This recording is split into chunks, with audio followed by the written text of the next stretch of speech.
Your smartphone isn't just sending data, it's driving a massive physical change right here in Brookhaven that could affect your power bill, the water pressure in your neighborhood, and how we balance growth versus quality of life on Long Island. So something big is happening, and most people have no idea what it can mean for the future of the local infrastructure.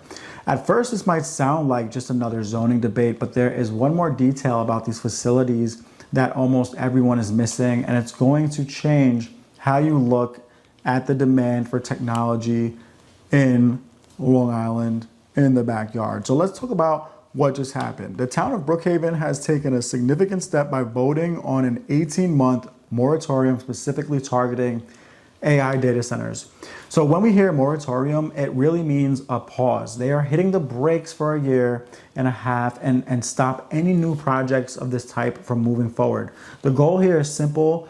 The town needs time. They need time to study the potential impacts of these facilities before they allow them to set up shop. This isn't about stopping progress forever. It's about making sure that if this development happens, it doesn't happen at the expense of the current residents. So why does this matter to you? If you're a homeowner, a renter, or looking to buy, you might be wondering why a data center is any different from a typical office park. Here's the thing, AI data centers are entirely different beasts. They are massive facilities that require enormous amounts of electricity to run the computer systems, and they need huge amounts of water for cooling. And when you drop a facility with that kind of intense demand into a suburban town, it can put a strain on local resources that we might not be prepared for. So think about your daily life.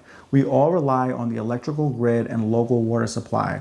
If a massive data center suddenly draws a significant percentage of local power capacity, could that affect your utility bills or the reliability of your power during a storm? These are the questions Brookhaven officials are trying to get ahead of. It's not just about the buildings, it's about the backbone of the community. So this brings us back to the bigger picture. Why is this happening now? And the truth is the rise of artificial intelligence is driving a national, even global demand for a physical infrastructure. Companies are scrambling to build these massive power-hungry hubs, and towns across the country are facing the same dilemma. So how do you embrace the technological future without overwhelming the suburban reality?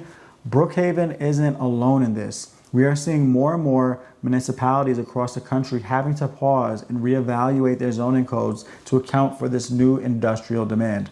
It's a classic tension between the need for economic development and the need to protect the current residents' quality of life. So this 18-month window gives the town time to figure out exactly what kind of impact these centers will have on the power, the water, and the roads, and to set rules that actually protect the people that live there before it is too late.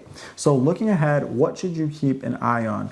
This moratorium is a clear signal that the town is taking a proactive rather than reactive approach. And over the next year and a half, we're going to see studies, debates, and likely new legislation that defines what an AI data center is allowed to look like and where it's allowed to be built. The payoff for this is to ensure that we don't have to deal with unforeseen consequences like grid strain or water shortages after these projects are already built and running. And this is a story that is going to set the stage for how we handle large-scale tech development on Long Island for years to come. So I really want to know your thoughts on this. Does an 18-month pause feel like the right move to you? Would you support or oppose hosting a facility like this in your own town, knowing what we know now? Let me know in the comments below because I'm really curious to hear what you think happens next for Brookhaven. For all the details about this story, check out the original report from News 12 down below in the description. Thanks for watching the video, and I look forward to seeing you in the next one. Take care.